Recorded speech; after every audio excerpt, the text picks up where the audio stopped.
जंगल में गट्टू कबूतर अपनी बहन चिंकी चिड़िया के साथ रहता था। होली का दिन था। सारे बच्चे अपने अपने हाथों में पिचकारी लेकर एक दूसरे पर रंग डाल रहे थे। उन्हें रंगों से खेलता देखकर गट्टू और चिंकी बहुत उदास थे।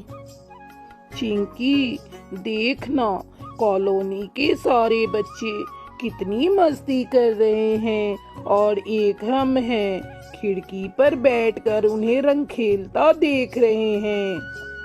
हाँ गट्टू भैया, और हम कर भी क्या सकते हैं? हमारे मम्मी पापा तो हमें कभी होली खेलने ही नहीं देते, लेकिन इस बार मैं नहीं मानूंगी उनकी बात। मैं भी रंग खेलने जाऊंगी। तुम क्या कहते हो भैया? चलो ना, चलकर उन्हें बताते हैं। मन तो मेरा भी रंगों से खेलने को कर रहा है चिंकी, लेकिन मुझ में तेरे जितनी हिम्मत नहीं कि मैं मम्मी पापा से कहूँ कि वो हमें भी सभी बच्चों के साथ रंग खेलने दें। तुम डरो मत गट्टू भैया, चलो मेरे साथ। चिंकी और गट्टू अपने मम्मी पापा के पास आते हैं। मम्मा, हमें भी रंगों वाली होली खेलनी है। आप हमें भी रंग और पिचकारी दो, हम भी बड़े हो गए हैं। ये तुम कैसी बातें कर रही हो चिंकी? हर बार तो तुम रंगों वाली होली खेलती हो।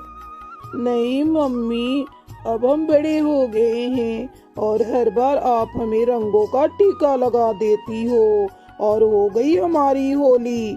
नहीं, हमें ऐसी होली नहीं खेलनी। हमें तो अपने दोस्तों के साथ होली खेलनी है, वो भी रंग को पानी में घोलकर, फिर उसे पिचकारी में डालकर अपने दोस्तों पर रंग डालना है। हाँ मम्मी, गट्टू भैया सही कह रहा है। मेरी सारी सहेलियां भी इस तरह ही रंग खेलती हैं होली में, और एक हम है, कमरे की खिड़की पर बैठकर उन्हें बस रंग खेलते हुए देखते रहते हैं। हमारे दोस्त हमारा मजाक उड़ाते हैं। अच्छा बाबा, अच्छा, तुम्हें रंग खेलना है तो जाओ खेलो। ये लो, मैं तुम्हारे लिए रंग और पिचकारी लाकर कल ही तुम्हारी माँ को दे दिया था। इसे पकड़ो और जाओ, होली का आनंद उठाओ। गट्टू और चिंकी रंग और पिचकारी देखकर बहुत खुश होते हैं। फिर जल्दी जल्दी रंग को पानी में मिलाकर पिचकारी में भर लेते हैं। फिर वो अपने दोस्तों के पास घर के बाहर जाने लगते हैं। तभी पड़ोस की गोरी अपनी बेटी टूनी के साथ उनके यहाँ होली का शुभकामना देने आती है। चिंकी, ये देख, अपना पहला शिकार आ गया। हम अपनी होली की शुरुआत इसी से करते हैं। इतना कहकर गट्टू पिचकारी से टूनी पर रंग डाल देता है। टूनी को ये अंदाजा भी नहीं था कि उस पर इस तरह से रंग पड़ेगा। उसके आंखों में थोड़ा रंग का पानी चला जाता है। वो जोर जोर से रोने लगती है।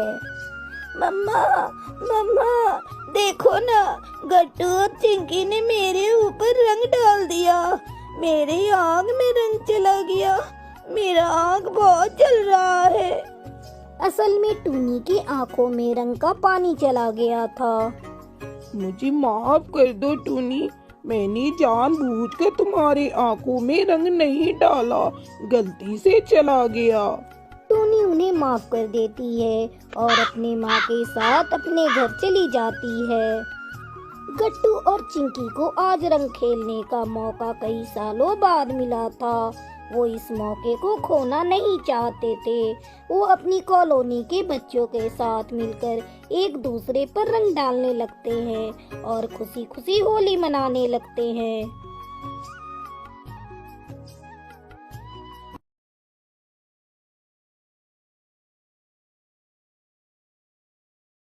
किसी जंगल में चिंकी और टुनटुनी नाम की दो सहेलियां रहा करती थीं। चिंकी के पिता जमींदार थे और टुनटुनी उनके नौकर रामू कबूतर की बेटी थी। चिंकी और टुनटुनी में बहुत ही गहरी दोस्ती थी। एक दिन चिंकी अपनी सहेली टुनटुनी को बताती है, टुनटुनी, कल मुझे देखने मेरी सास और मेरे होने वाले पति आने वाले हैं। मुझे तो बहुत डर लग रहा है। इसमें डरने वाली कौन सी बात है? तू इतनी सुंदर और पढ़ी लिखी है, तेरी सास तुझे देखते ही पसंद कर लेगी और जीजा जी वो तो तेरे ऊपर लट्टू हो जाएंगे। तू बेकार में डर रही है। नहीं यार, कल तू भी मेरे साथ रहना। तू मेरे साथ रहेगी तो मुझे डर नहीं लगेगा। ये तू कैसी बातें कर रही है चिंकी? मेरा वहाँ क्या काम? चिंकी के बहुत कहने पर टुनटुनी मान जाती है। अगले दिन चिंकी को देखने उसकी सास और उसका बेटा उसे देखने आते हैं और उसे पसंद कर लेते हैं। चिंकी बहुत खुश थी। कुछ ही दिनों बाद उसकी शादी थी। चिंकी अपनी शादी का कार्ड लेकर टुनटुनी के माँ के पास आती है। आंटी, ये मेरी शादी का कार्ड है। आप सभी को मेरी शादी में आना है, लेकिन मैं चाहती हूँ टुनटुनी मेरी शादी में मेरे साथ साथ रहे, इसलिए उसे आप शादी के 2 दिन पहले ही भेज दीजिएगा। चिंकी बेटा, तेरी शादी तो हो जाएगी, लेकिन तेरी सहेली अकेली रह जाएगी। पता नहीं कब टुनटुनी की शादी होगी। हमारे पास इतना पैसा भी नहीं कि हम टुनटुनी की शादी किसी बड़े घराने में कर सके। आंटी, आप चिंता क्यों करती हो? टुनटुनी तो मुझसे भी ज्यादा सुंदर है। देखना, एक दिन उसे भी उसके सपनों का राजकुमार मिल जाएगा। अब मैं चलती हूँ, नहीं तो माँ घर पर चिंता करेंगी। वैसे आप भूलिएगा मत, टुनटुनी को जरूर भेज दीजिएगा। चिंकी की शादी धूमधाम से हो जाती है। उस शादी में शहर से चिंकी की बड़ी माँ अपने बेटे मोनू के साथ आई थी। उन्हें टुनटुनी बहुत पसंद थी। एक दिन वो चिंकी की माँ से कहती हैं, यशोदा, मुझे चिंकी की सहेली बहुत पसंद है। मैं सोच रही थी क्यों ना मैं उसे अपने घर की बहू बना लूं। तुम्हारी क्या राय है इस बारे में? भाभी, टुनटुनी बहुत ही प्यारी बच्ची है। बस उसमें एक ही कमी है कि भगवान ने उसे गरीब घर में जन्म दिया है, वरना उसकी शादी कब की हो गई होती। मैंने कभी भी चिंकी और टुनटुनी में कोई भेदभाव नहीं किया। टुनटुनी भी मेरी बेटी के जैसे है। अगर वो आपके घर की बहू बनती है तो मुझे बहुत खुशी होगी। लेकिन आप इस बारे में पहले मोनू से पूछ लीजिए, वरना आजकल के बच्चे तूफान खड़ा कर देते हैं। मेरा बेटा ऐसा नहीं है यशोदा, फिर भी तुम कहती हो तो मैं मोनू से पूछ लूंगी। ये लो, वो आ ही गया। अरे मोनू, जरा इधर तो सुन। मैं तेरी शादी चिंकी की सहेली टुनटुनी से करना चाहती हूँ। तुझे कोई एतराज तो नहीं? अरे माँ, आपने तो मेरी मुंह की बात छीन ली। इस विषय में मैं आपसे पहले ही कहने वाला था। मुझे टुनटुनी बहुत पसंद है। इतना कहकर मोनू वहाँ से चला जाता है। अगले दिन मोनू की माँ चिंकी की माँ के साथ टुनटुनी के घर जाती है और टुनटुनी को शगुन के रुपए देती है। टुनटुनी के माँ बाप बहुत खुश थे कि उनकी बेटी की शादी एक बहुत ही अमीर घर में हो रही है। जल्दी ही टुनटुनी की शादी मोनू से हो जाती है और टुनटुनी खुशी खुशी अपने ससुराल में अपनी जिंदगी बिताने लगती है।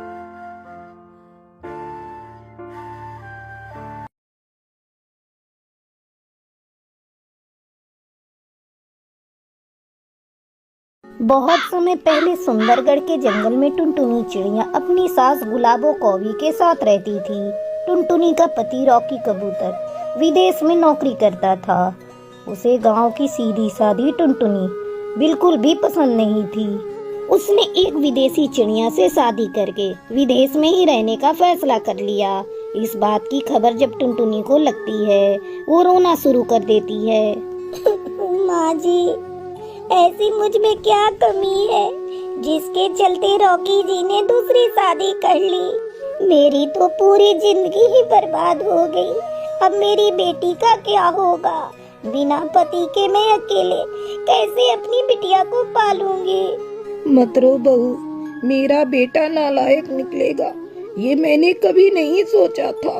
शायद मेरी परवरिश में ही कोई खोट थी, जिसके चलते उसने घर की लक्ष्मी को छोड़कर विदेशी चुड़ैल से शादी कर ली। तू हिम्मत से काम ले बहू, अपनी बेटी की तरफ देख। बेचारी कैसे तुझे रोते हुए देखकर सहमी हुई है, तो उसके बारे में सोच। इस तरह कई दिन गुजर गए। घर के सारे पैसे धीरे धीरे खत्म हो रहे थे।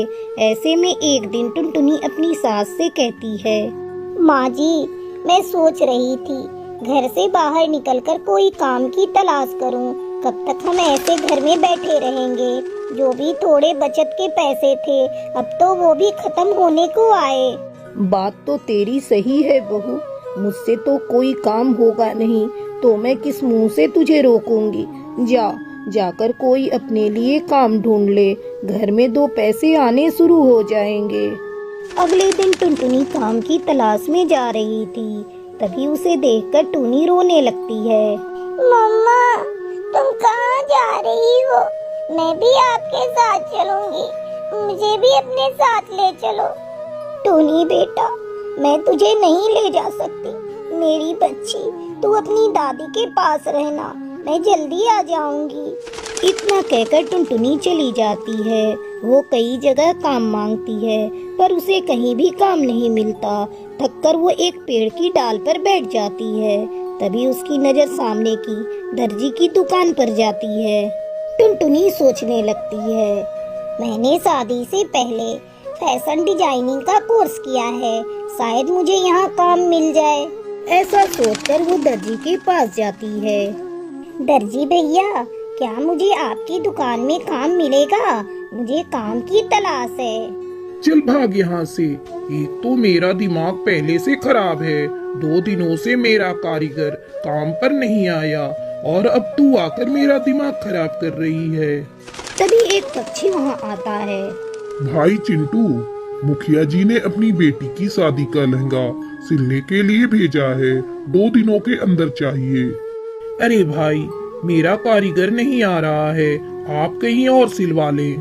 तभी टुनटुनी बोल पड़ती है, मास्टर जी, आप कहिए तो मैं ये लहंगा सिल सकती हूँ। मैंने फैशन डिजाइनिंग का कोर्स किया है, मुझे लहंगा बहुत अच्छे से सिलने आता है। तो ठीक है, ये लहंगा तुम ही सिलोगी। टुनटुनी दिन रात मेहनत करके सुंदर सा लहंगा तैयार कर देती है। वाह वाह, तुमने तो बहुत सुंदर लहंगा सिला है। आज से तुम्हारी नौकरी मेरी दुकान पर पक्की। अब से मेरी दुकान पर आने वाले सारे लहंगे तुम ही सिलोगी। मैं तुम्हें 10,000 रुपए तनख्वाह दूंगा, और ये लो 5,000 एडवांस के रुपए। दर्जी के मुंह से ये बातें सुनकर टुनटुनी बहुत खुश होती है। वो अपनी सास को घर जाकर 5,000 रुपए एडवांस के देती है और उसे सारी बात बताती है। गुलाबो को भी अपनी दर्जी बहू की बातें सुनकर खुश हो जाती है। अचानक एक दिन रॉकी कबूतर घर लौट आता है। अब तू यहाँ किस मुंह से आया है? चला जा यहाँ से। मेरे लिए तू उसी दिन मर गया जिस दिन तूने दूसरी शादी कर ली। माँ, मुझे माफ कर दो माँ, मुझसे बहुत बड़ी गलती हो गई। मेरी दूसरी पत्नी ने कभी मुझे अपना पति माना ही नहीं। वो मुझे मुफ्त का नौकर समझती है। विदेश में नौकर बहुत महंगे मिलते हैं ना, इसीलिए उसे अपने घर के काम करने के लिए एक मुफ्त का नौकर चाहिए था। उसने मुझे धोखा दिया माँ। मैं किसी तरह उसके कैद से भागकर यहाँ आया हूँ। आप तो मेरी माँ हो, अगर तुम मुझे नहीं अपनाओगी तो मैं कहाँ जाऊँगा। रॉकी बेटा, तू अपनी पत्नी टुनटुनी का गुनाहगार है। जा, उसी से माफी मांग। अगर उसने तुझे माफ कर दिया तो मैं भी तुझे माफ कर दूंगी। अपने पति की आवाज सुनकर टुनटुनी भागती हुई बाहर आती है। जब टूनी अपने पिता को देखती है तो अपने पिता से पूछती है, पापा, पापा, आप आ गए?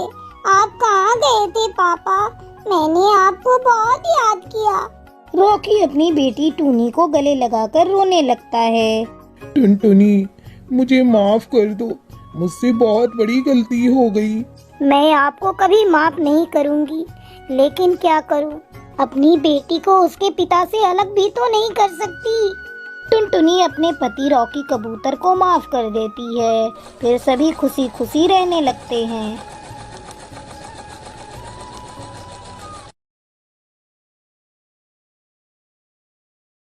एक घने जंगल में टुनटुनी चिड़िया अपनी बेटी टूनी के साथ रहा करती थी। पति को गुजरे कई महीने हो चुके थे। जब उसका पति अपने खेत में काम कर रहा था, तभी उसके ऊपर बिजली गिर गई। उसी समय से टुनटुनी जब भी आकाश में बिजली चमकते देखती तो डर जाती। एक दिन टुनटुनी आकाश में काले काले बादल को देखकर डर जाती है। हे भगवान, आज आकाश में काले काले बादल छाए हैं। लगता है जोरदार बारिश होगी। मैंने अभी तक अपने घोंसले की मरम्मत भी नहीं की। अगर मेरा घोंसला बारिश में टूट गया तो? टूनी बेटा, ओ टूनी बेटा, चल मैं तुझे तेरी बुआ के घर छोड़ कर आती हूँ, फिर घोंसले की मरम्मत करूँगी। मम्मा, मैं कहीं नहीं जाऊँगी। मैं भी आपके साथ घोंसले बनाने में आपकी मदद करूँगी। नहीं बेटा, तू अभी बहुत छोटी है। जब तुम बड़ी हो जाना तब मेरी मदद करना। अब जल्दी चलो, बारिश होने ही वाली है।